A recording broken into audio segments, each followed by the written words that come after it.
Welcome back. I'm Amanda Williams. I'm here with Jim Zobel.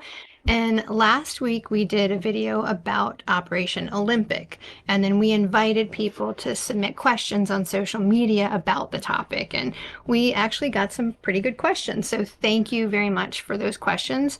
We're going to get right into it. You ready, Jim? Okay. All right. The Japanese knew which beaches in Kyushu were going to be assaulted based on simple geography and common sense. How developed were the defenses by the time the war ended in August 1945? And how serious were discussions about bypassing Kyushu in favor of going straight for the Kanto Plain? From what I've seen, that they had a lot of people working on defenses, but they it wasn't getting very far along. I mean, they've got some areas that are probably built up more than others. I think they're concentrating more on Honshu, as far as the building up of defenses goes. I mean, they had taken those levees and basically said that, the first one, you're going to be on the beach, you won't be leaving the beach. So they're working on defenses in that sense.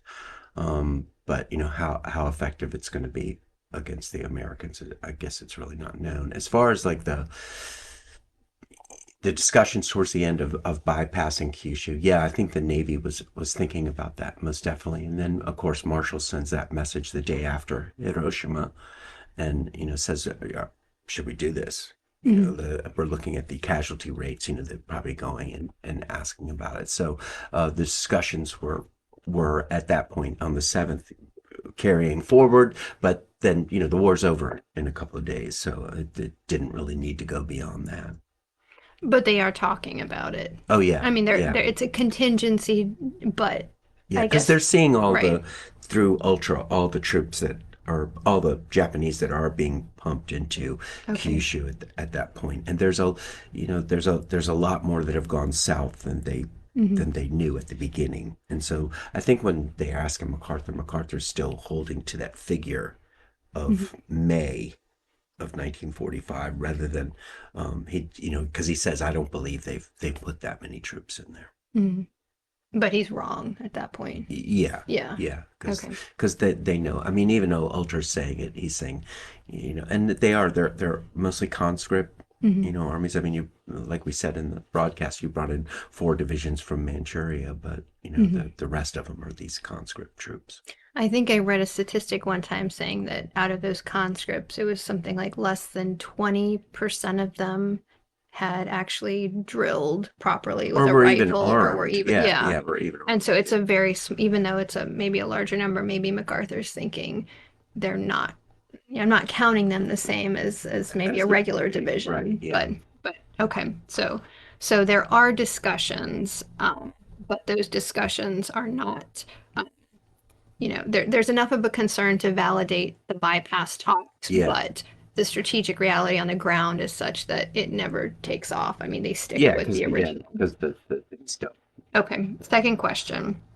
Given the sheer scale of Operation Olympic and Japan's emphasis on mobilizing its civilian population for defense, do we have evidence that MacArthur or his planners began developing concrete countermeasures for irregular or civilian resistance on Kyushu? Or was their focus almost entirely on conventional military opposition? Well, they know what's going to happen. I mean, they saw it on Saipan. They saw it Mhm. in Okinawa, where just civilians were killing themselves as well as being forced to kill themselves by the army. It was going to be a nasty business. But you look at Germany. What happened there? They had to go in and they had to kill every single person that kept resisting. I mean, I think 98% of the Wehrmacht was destroyed, rather than surrendering. And I think it's gonna be a lot like that. I mean, you go in and you're just gonna keep fighting until they stop fighting or Yeah. they surrender. Yeah. So the operational center of gravity remains with we destroy the Japanese Yeah. army. Yes. We consider, psyops and maybe civil affairs stuff how to deal with the civilians, but that's not like the main focus of the Yeah. I planning. mean, look at Manila. Hmm. when they decide to finally use the artillery. I mean, they know the civilians are just going to get caught in the crossfire, and that's the way it's going to be there. Just about 100 times worse. MacArthur himself doesn't seem very concerned about needing to plan for encountering these civilians. I mean, he's certainly someone who does not want to see civilian losses Yeah. ever, I think, but I think he is still more worried about regular Or he doesn't Japanese commit it army to paper or or anything, that. or they talk about these things. Yeah. But I mean, because I know that the Psy-War people have a big Psy-War conference, Hmm. about going into Japan and how they're going to, work in that sense. And I think probably a lot of that is how they're going to deal with the civilians, Hmm. civil affairs people, Psy-War people, the Yeah. counterintelligence people, like they did in going into the Philippines. They'll all be working together as far as Hmm. that civilian population and how to deal with that, even if it's guerrilla, warfare. Mm. Okay. Next question. If Operation Downfall did proceed, did the Russian Army and Navy have the capabilities to launch large scale landings on Japan's home islands separate from the US led invasion? No, I don't believe so. We've talked about that. Yeah. They really had no amphibious capability out there. Of course, they take the Kurils and they're on Sakhalin, but that's kind of like nobody's there to defend it except the one island. And I forget what it is. The Japanese commander there, goes full scale battle after the war's Hmm. over, basically, because the Russians were trying to come in there. We know they want to get into Hokkaido, but they don't have the lift capability, Hmm. to do that. And I think that the main reason why they look at them as being an aid is to keep all those Japanese troops in Manchuria there rather than coming back to the Hmm. home islands before November timeframe, which is when they're thinking about the invasion. Right. Agreed. I just wrote down no to that question. But you have a much better answer. All right, next question. If Operation Downfall had proceeded as planned, what did U.S. forces believe would be necessary to compel Japan to fully surrender? For example, would they need to advance inland to take control of Tokyo and the Imperial Palace? Or did they anticipate that victory would only come once the emperor was captured or killed? That I haven't seen, but it's like we just said. I think it was going to be like Germany. Mm, You go in there and you have to eliminate all opposition, and it's up to the Japanese of when that opposition stops, or I mean, you go in there and you wonder, if command and control breaks down, there's nobody there to surrender. I mean, that's one of the big problems.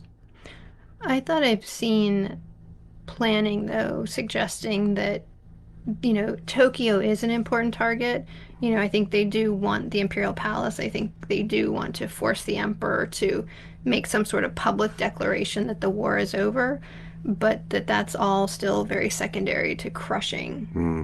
the military forces. Yeah, Like it's all got to be a part of it. it's politically important to take the capital and maybe even to take possession of the emperor himself, who's a very important political tool, but it's still just about defeating the Yeah, I'd have Japanese to, army. we concentrated so much on Olympic. This Yeah. one, I didn't really look at the coronet plan extensively. I mean, Hmm. they might have it in there, as far as Yeah. what they, as like, were they going to take Tokyo? Because I imagine they would. I mean, it's right off Tokyo Bay, so it's, Yeah. I think I think the idea was destroy the field armies, you know, get to Tokyo, surround that the Imperial Honshu Palace, plane that they can and get into. then pressure the emperor. And I think there were even, if he won't do this, how do we? Yeah, I'll have to look at that. Yeah, Yeah, we should do one on coronet. Coronet. Yeah, March. March. All right. In your opinion, what do you think would have happened if President Roosevelt had still been in office in the fall of 1945? Would he have okayed the invasion, attempted to starve Japan using the blockades, or would he have also chosen to use the atomic bombs? Well, don't you think he would have been worried about the same things Truman was? The casualty rates and and all that, and Mhm. because of Okinawa and the Mhm. lessons of Normandy and the Philippines, that they knew that it was going to be extensive. I think Roosevelt would have. I mean, the bomb was his his project. Yeah. I think I think he I would think he have, would have used it just like yeah. Truman did. And with probably less moral reservations or concerns. I think Truman asks a lot of questions and is really agonizes over it. Probably like any me, I certainly would agonize over it, but I think Roosevelt would have just Yeah, I don't said know. yes sooner. I think he would And have gone for it. because he was, everything that LeMay is doing, all the firebombing, whether it's in Japan or in Europe, Yeah, he recognizes the tremendous civilian cost and moves forward with it. just as Um, bad as the atomics, mhm. and worse. And I think he had already come to terms with a lot of that, whereas I think Truman coming in is kind of, this is it's a lot of responsibility to suddenly take on. But I don't know. And I think Roosevelt was really mad about Pearl Harbor too, and probably Bataan. And I don't think Germany first meant let's go easy on Japan. But I don't know. It is a counterfactual, so Well, it's they wanted hard over. to. After Germany surrenders, they wanted over as fast as possible, and Mhm. I think he would have gone for it. Yeah. All right, next question. Did MacArthur suggest using an airburst nuclear demonstration in Tokyo Bay as a viable alternative to bombing cities? I've never seen that. Yeah.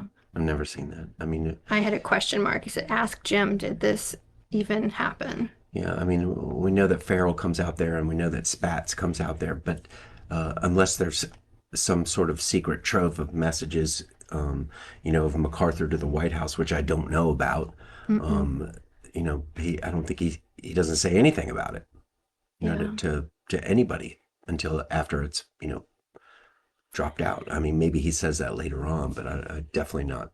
I don't, Yeah. unless something's, still hidden, top secret. But we also don't know how many of these well, most people don't know how many of those devices they had ready. Do they want to use one on a demonstration or do they want to try to use one for real? Well, I think You I've know? heard that the exploded to show him what it was like, Hmm. but more in the councils of Washington rather than MacArthur's idea. Yeah. And I think that they said, well, what if we do this and then it doesn't work?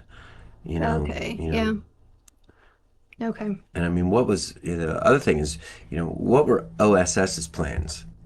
Because there was a OSS agent said that he was ready to parachute in and detonate the bomb in Hiroshima, if it didn't go off. So, I mean, Well, how is he going to do that? I really don't know. Well, we're not going to do one on that. We'll see. All right.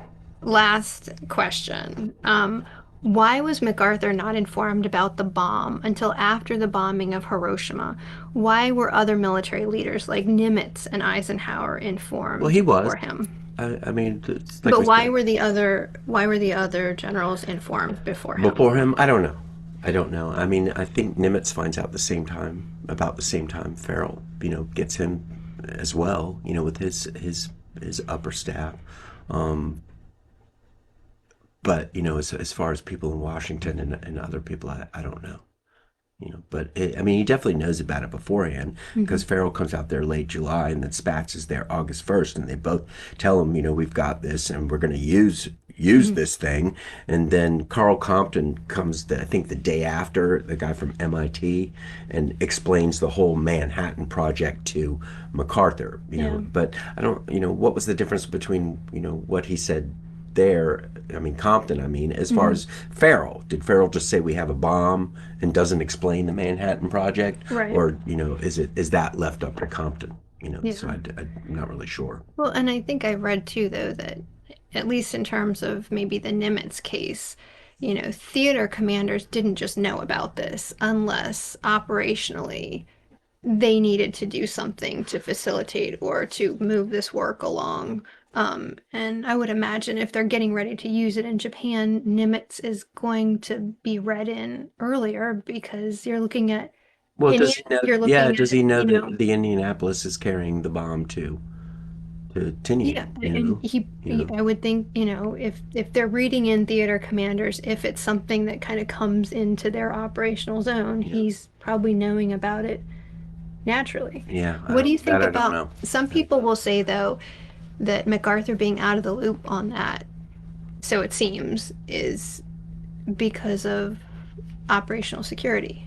Can Washington trust him not to try to influence one way or another, or to spill the Yeah, details? yeah, I don't know. I don't know. No. Okay. All right. Well, I think that was Well, that our. was a lot of questions. I didn't know people were asking all those questions. No, there were some really good ones. Well, they stumped me. Hardly. All right. Well, thank you for all those questions. There's some really good ones in that set. So I believe we will be back again, probably in another month, probably talking about MacArthur and his time in the Corps of Engineers. And so until then, just thank you for your support and thank you for following us.